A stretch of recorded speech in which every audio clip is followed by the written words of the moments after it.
In episode 37, titled FedRAMP Acronyms, Quick Audio Reference, we take a quick but meaningful tour through the alphabet soup that shapes every FedRAMP discussion. Acronyms are the shorthand of the field, and fluency in them saves hours of translation during meetings and assessments.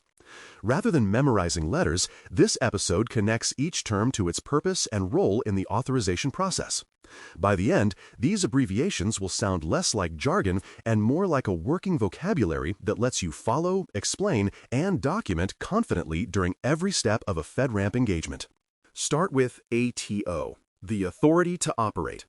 This is the formal authorization decision made by a federal agency that says, in effect, we have reviewed your system, understand its risks, and approve it to operate in our environment. It is a business decision supported by evidence, not a rubber stamp. The ATO letter comes after thorough review of documentation, testing, and remediation, and it remains valid only while the system maintains its required security posture. Without an ATO, a cloud service may exist technically but cannot be used by a federal customer. Next is PATO, the Provisional Authority to Operate. This decision comes from the Joint Authorization Board, known as the JAB, which represents the Department of Defense, the Department of Homeland Security, and the General Services Administration. A PATO means the JAB has reviewed the system and approved it for reuse by multiple agencies under specified conditions. It does not remove each agency's responsibility to accept risk, but it dramatically speeds adoption because the heavy technical review has already been done once. Think of the PATO as a shared ticket that multiple agencies can honor with minimal duplication. The PMO, or Program Management Office, sits at the center of the FedRAMP program. This team sets policy, interprets requirements, maintains templates, and reviews authorization packages before they move forward to agencies or the JAB. The PMO's role is governance, consistency, and quality assurance across all participants. When you hear about guidance updates, training sessions, or package feedback, those activities trace back to the FedRAMP PMO. They are the stewards ensuring every authorization meets the same baseline expectations regardless of provider size or service model.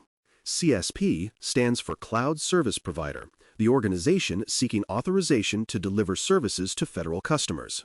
The CSP builds, documents, secures, and maintains the cloud environment, then compiles all required materials, the system security plan, control evidence, policies, and test results into the authorization package.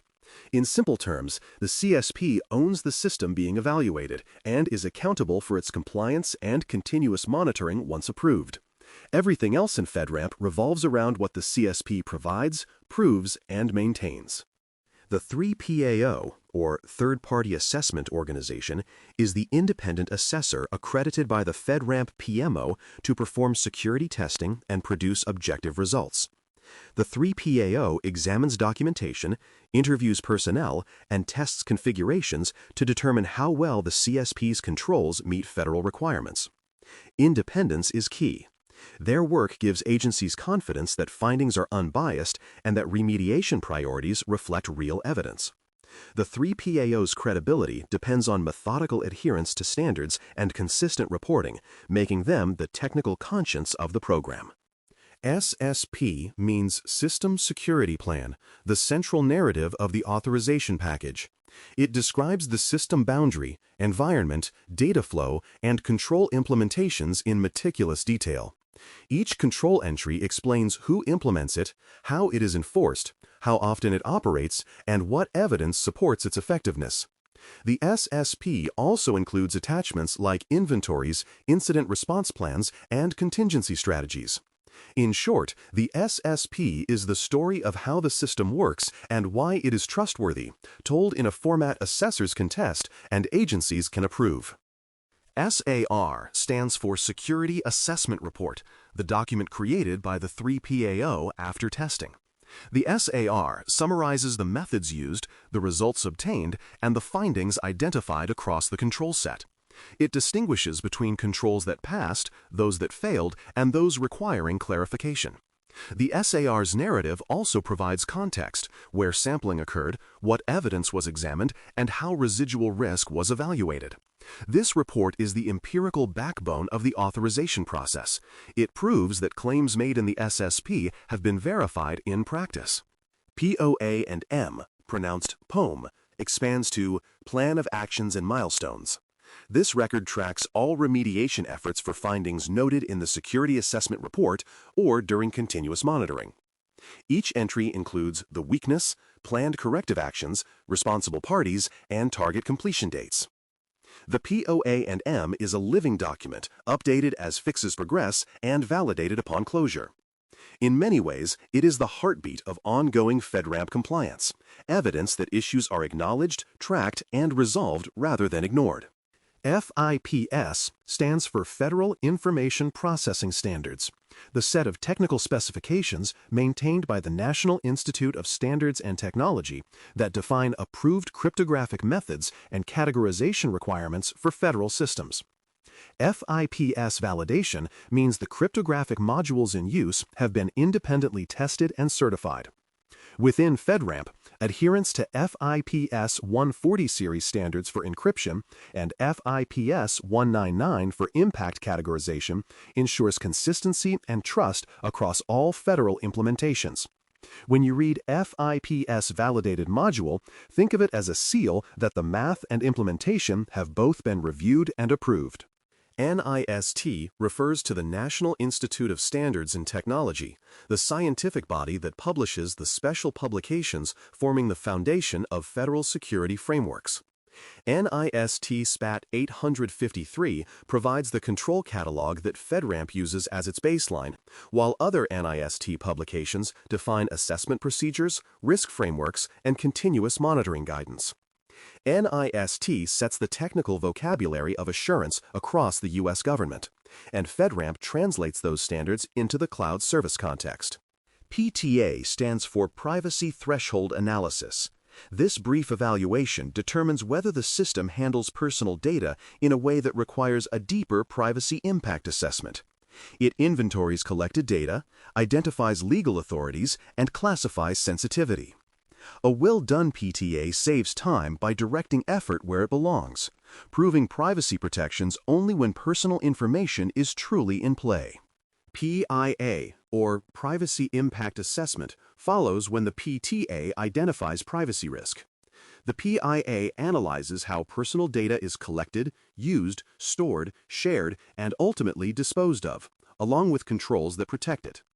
It documents consent mechanisms, retention limits, and breach response processes.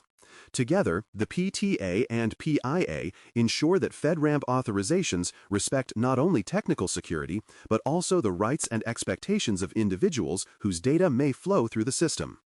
To close, these acronyms are the shorthand that keeps FedRAMP communication efficient: ATO, PATO, PMO, CSP, 3PAO, SSP, SAR, POA&M, FIPS, NIST, PTA, and PIA. Each carries a role in the life cycle from planning to authorization to continuous monitoring. The next action is simple and surprisingly effective. Say these definitions aloud until they sound natural. Fluency turns conversation into collaboration, and in FedRAMP, clear communication is as important as secure architecture. You said. Episode 38. Set clear rules of engagement 1. Kickoff. Establish testing rules protecting safety and operations. 2. Define objectives, in-scope techniques, and explicitly prohibited actions. 3. Identify systems, environments, tenants, and regions permitted. 4. Set timing windows, maintenance freezes, and blackout periods. 5. Establish notification triggers and real-time communication channels. 6. Provide credentials, test accounts, and necessary elevated roles. 7. Require change approvals for high-risk tests and disruptive actions. 8. Define data handling, retention, and sanitization for artifacts. 9. Include stop conditions and escalation paths for instability. 10. Coordinate with providers to avoid automated blocking or throttling. 11. Capture logging expectations and monitoring during test execution. 12. Pitfall, vague ROE causing downtime, alarms, or data exposure. 13. Quick check. Confirm signatures from sponsor, CSP, and 3PAO. 14. Conclusion. ROE finalized. Next action, distribute to participants. Thanks for listening. For more audio courses, daily newsletters, and more, please visit baremetalcyber.com.